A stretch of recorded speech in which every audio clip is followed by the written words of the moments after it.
Welcome back to Crown's Crypto Cave, and always wishing you the happiest of Tuesday mornings out there in cryptocurrency land. I'm just drinking my morning coffee, and it's actually going pretty well. So let's get into the charts right over here. Again, we're going to be focusing on lower time frames and shorter term trade ideas. However, if you want more long-term ideas, definitely go check out the playlist titled Long-Term Analysis. And you'll also notice I've updated a little bit of my setup over here. I do have now my Twitter in there, so if you do want to follow me on Twitter, definitely go check that out. Typically post a lot of my videos there, or all my videos there, I should say, and I'll probably start an Instagram soon because, well, why fucking not? Anyways, we can see over here that yesterday's daily actually did close below this resistance trend line that we have right here, or the smaller descending triangle. Yes, the bigger one is still there, but I'm not going to represent it right now. We are currently hanging out outside of it right here, right now.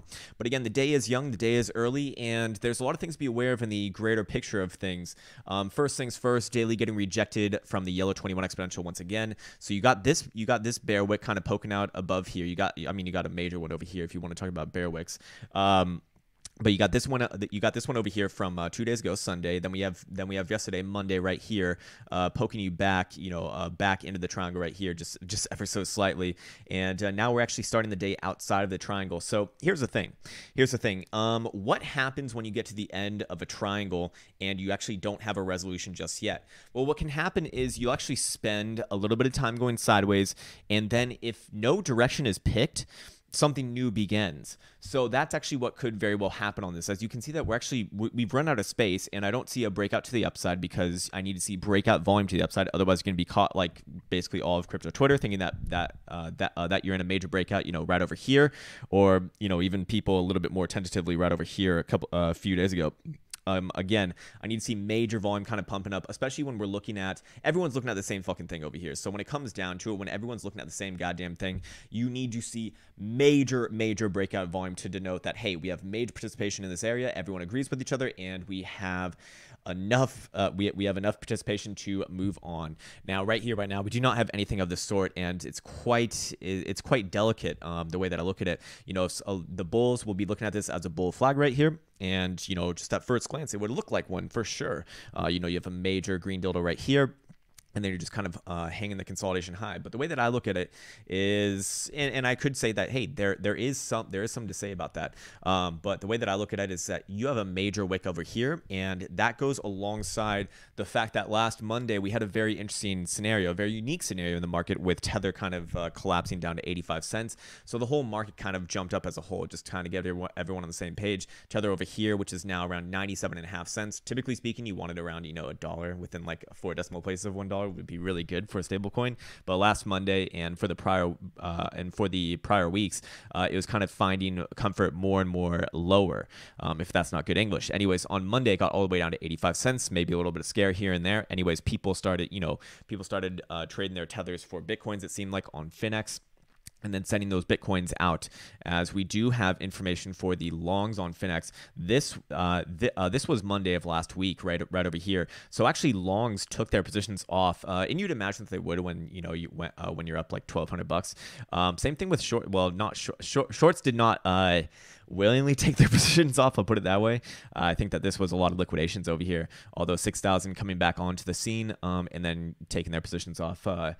As of the last 3 days. So again, we're kind of like back to par, so to say. Shorts are still relatively high. Longs are falling off a cliff, much below the critical zone of around 33,000. So again, we have putting all this information together, and then looking at the Bitcoin wallet on Finex over here, which has lost now over 100,000 Bitcoins in the last 3-4 weeks, ever since being the #1 wallet in Bitcoins. Right over here at about 230-ish thousand Bitcoins, now is 127,500 Bitcoin. So a little bit over 100,000 Bitcoins now fleeing out of Finex. So what do we make of that information? Well, it seems to me like people were trading out of Tether. It seemed like a lot of people were in Tether. They trade out of Tether into Bitcoin and then send their Bitcoin away from Finex. What's going on with that?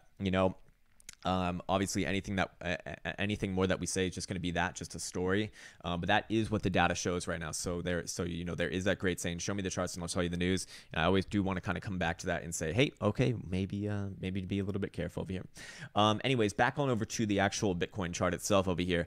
That's why I want to kind of look at this with again an artist's eye over here. Technical analysis and art rather than science.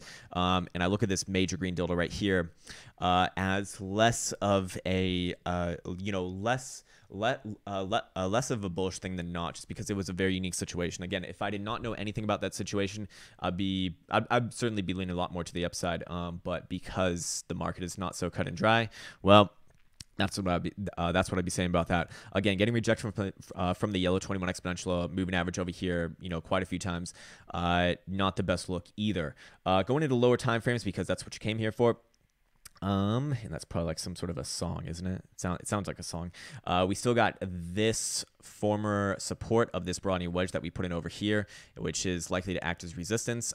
So we're kind of in like a zone right now. Now on the 4-hour dildo chart, it does look like we've broken out, but remember, whenever you make a chart on that time frame, you need to make the decision on that time frame. So we need to remake this chart for the 4-hour, and let's see, we got this guy right here, we got that guy right there, and are we outside of it? Yes, oh nope. Well, this one actually could close us out. So let's actually just redraw this just a little bit and make sure that this works.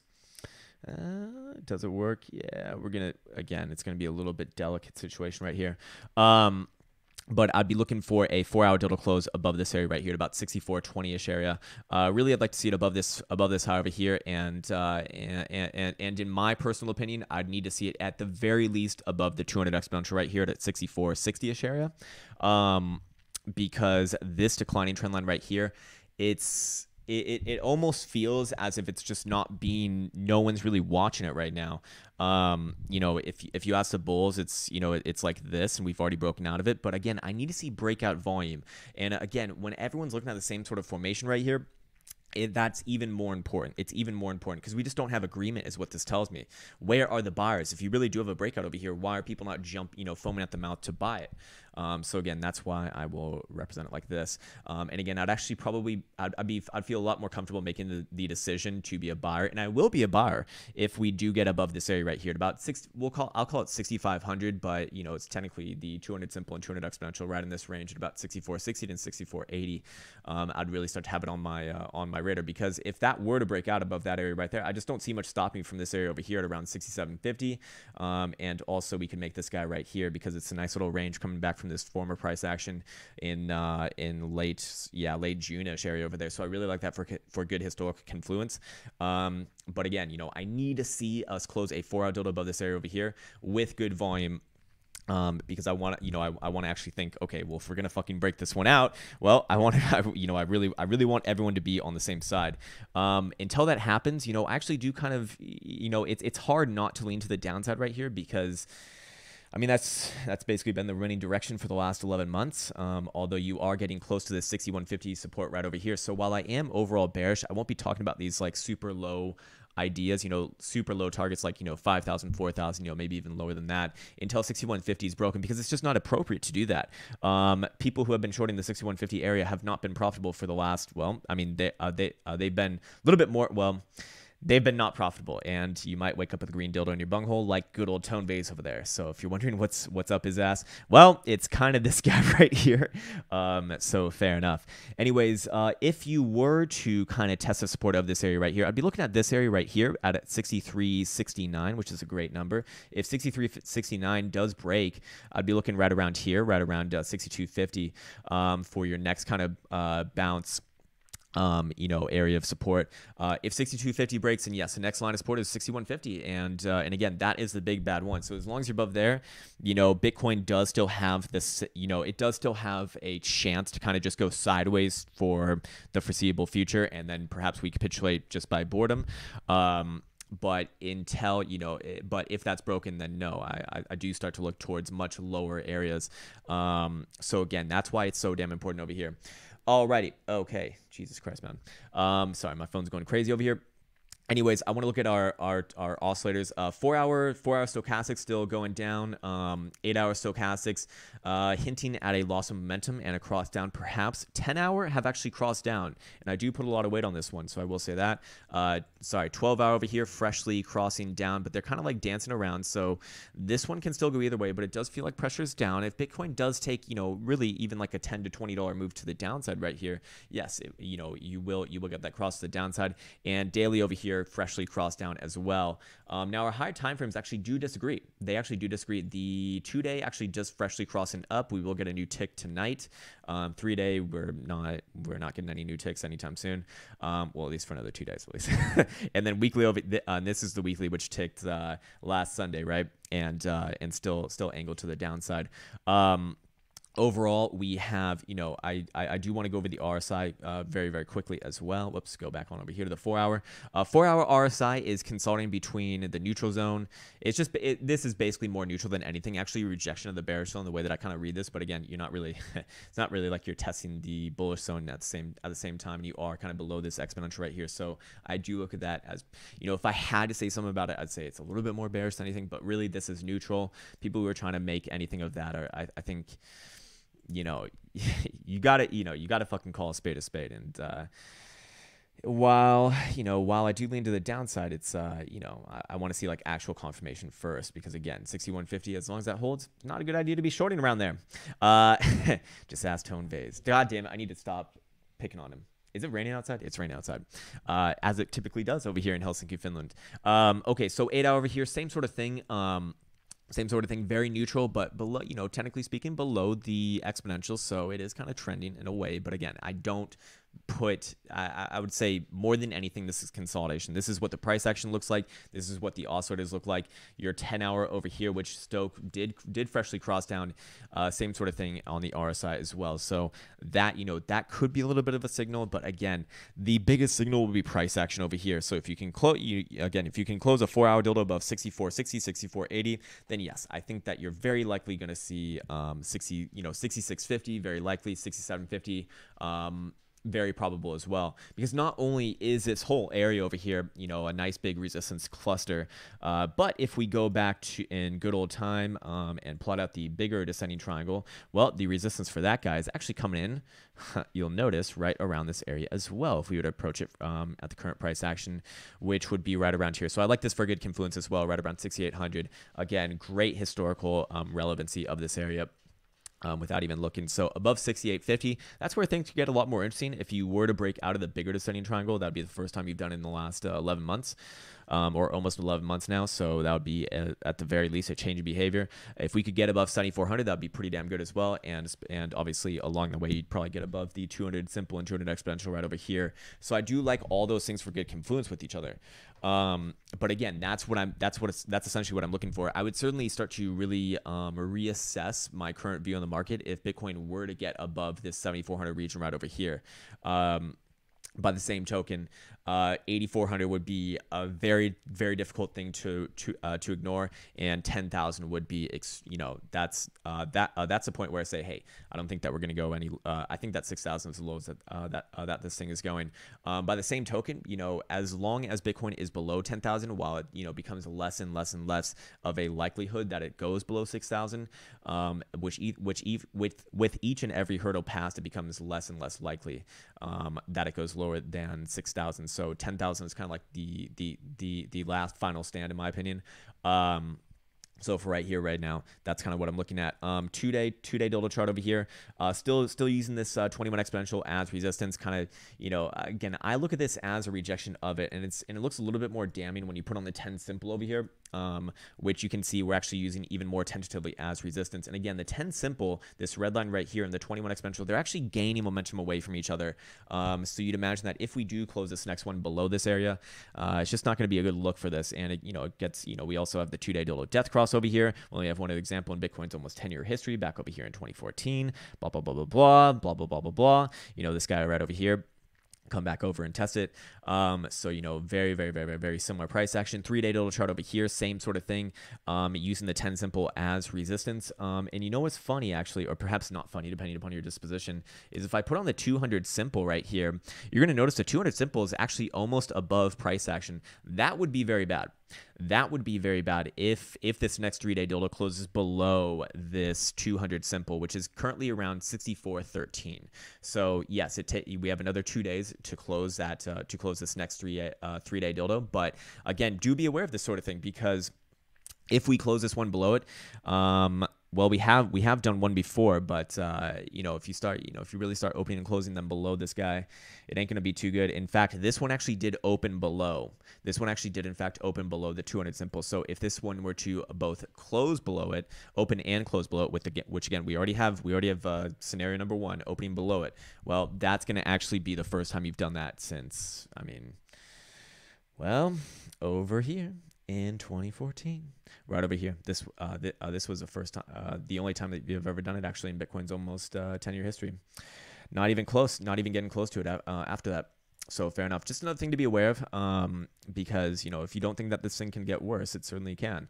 Again, the weekly makes me think that we very easily could actually rally higher, and test the 10 simple once again. But again, you have this very nasty cross in the weekly over here, very similar to the 2-day dildo cross, which has only happened one other time in Bitcoin's history, over in 2014. I'm not going to even go to it right now. But the 10 simple is still acting as resistance. So as long as you're below this, and this is just a bear wick. The way that I look at it, people are looking at this as an inverted hammer. You need to see major volume on an inverted hammer, and more importantly, on an inverted hammer, you need to have it at the bottom of a downtrend. This is not the lowest point just yet. So fair enough. It's hard to kind of say that. Now, what I could say is maybe you could make the argument that do you have bullish divergence over here? That would really be splitting hairs. I don't think I'd call it that. I don't think I'd say that. Or at least I wouldn't be playing it. You are going to buy somewhere down here, but I would not trust that if this thing breaks. That is best for ranging price action, not for when something is extremely mature in a pattern that has been consolidating for the last 11 months. That is not the time I'd be using that strategy. Okay, so let's go back into the lower time frames over here, and we can see Bitcoin really, just kind of dancing around this 200 exponential right over here, right around 6,400. So if we do start closing some dildos below 6,400 on the hourly, I would start to go back into probably looking for short mode. But again, 63.50 is still, or sorry, 63.69 is still your support, your official support to hold up. And again, if you do lose that area, then you got 62.50. Going over here to SPYs, there's something of great interest over here. SPYs closed the day majorly down. Maybe not, I shouldn't say majorly down. $1.25, essentially, $1.25 down on the day, which is big, is big for the stock market. But a big move for SPYs would be like $3 to $5 would be a pretty damn big move. As you can see, this thing moves like molasses. I do have this plotted out as a bear flag over here, and the measure move on this bear flag would actually be putting you all the way down to about 263. We did close the daily dildo below the 200 exponential yesterday night, or sorry, I guess yesterday for the Americans out there. I'm American myself, actually. I just don't live there right now. But again, a rejection of the 10 simple over here. So we reject, and down now. So that's heavy pressure in the way that I look at it. If we both open and close this next daily dildo below this 200 exponential moving average over here at around 275 and 60 cents, that is not going to look too damn good to me. And again, I need to be very adamant about saying this, that I do believe that SPYs and Bitcoin do trade together on the major moves.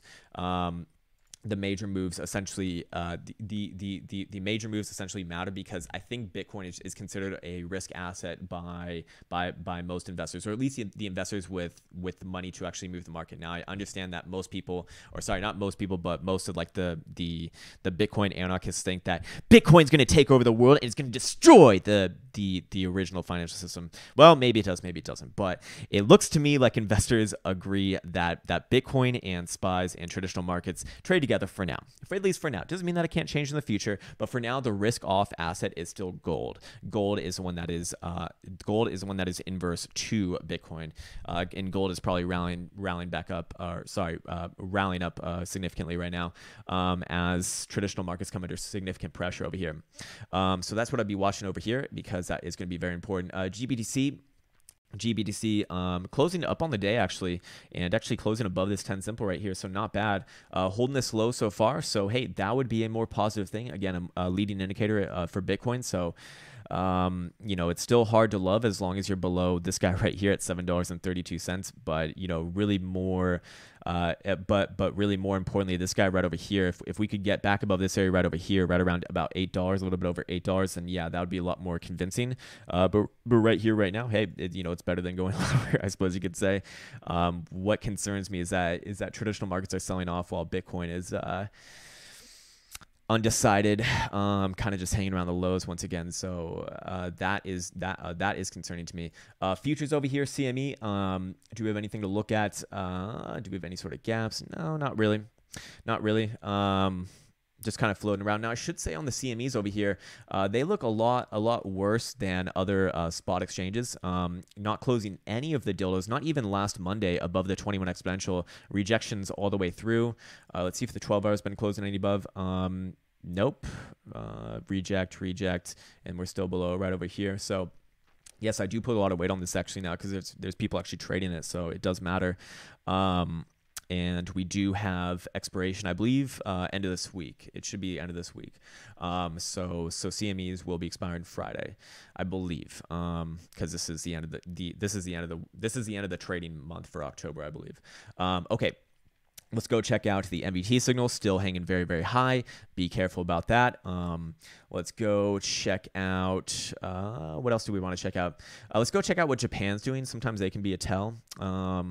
Japan actually looking more like a flag than anything. Japan actually looking a lot more like a flag than anything. So on the 12 hour, the daily not so much. The daily looks a lot more droopy. But hey, maybe you catch this 10 simple right here and it gets bought up. But again, a lot of rejections off the 21 exponential. Now I do believe that Japan actually has broken out. Or yeah, yesterday actually did. You actually have closed a couple of dildos outside of this. Sorry, this is not necessarily good, but there you do have at least one right over here. Yeah, closing above it, even with the more lenient way of looking at this thing. But hey, you know, I need to see major volume kind of pumping this guy back up, and getting above this area right here at 726. And I'm gonna bring up the let's see, can I? I wonder how many nasty things. There we go. Good. Show your search history on good old YouTube over there. Okay, so this is the total market cap, right? The total market cap, which again, not the best way of representing things, but this, if you are going to break out on any sort of major formation, it's probably going to be shown on this one first. And we still, you actually did close yesterday's daily above the descending resistance trend line over here, but again, no breakout volume as of yet. Doesn't mean that it can't come in, but we need to see it relatively soon. Like we said, when a pattern fails to actually have follow through, because now this one actually has broken out to the upside, then what will happen if no one decides a direction relatively soon is we'll just go sideways, and then we'll basically come up with a new thing over time. So again, this one is already subject, you know, and when you do have kind of like a low volume dildo close above, especially with, you know, a little bit of a wick to the upside, that does offer the potential for a throwover. So again, going back now over here, I'm going to wrap up this video. So again, you know, until we actually get a major volume pump up above this area over here and close a dildo above, you know, 64.80ish area, I'd be very, very, very, very, very cautious, because this could be, you know, again, this guy right here, the 200 exponential would be pretty damn convincing, because this could very well be a trap, until you get that sort of major conviction within the market. Until that happens, I would have. I mean, you don't need to trade this either. You don't need to trade this, and I think a lot of people are getting excited about a breakout, which has just not happened yet. It doesn't mean that it can't, but again, I need to see a 4-hour dildo closing at the very least above this 200 exponential right here at around 64.60 on heavy volume. That would make me a little bit more confident. And yes, I would take a long. I'd be looking for this area right over here, 67.50 to 68.50ish area. Yes, there would be, you know, a little bit of resistance along the way. You still have to deal with this guy right over here at 66.30, but I think that you do make your way over here over time. Overall. And to the downside, 63.69 is your next big support. If that area fails, then 62.50 is where I start to look at, and 61.50 being the big support overall to that. As long as you're above there, safe to go perhaps sideways for the foreseeable future. But the second that you break that is the second that I start getting very bearish. So again, guys, it's been an absolute pleasure speaking with you on this lovely Tuesday morning. Hope everyone has a great rest of your Tuesday with all the coffee that you need in the world, because I got plenty over here. And I look forward to see you guys soon. Take care.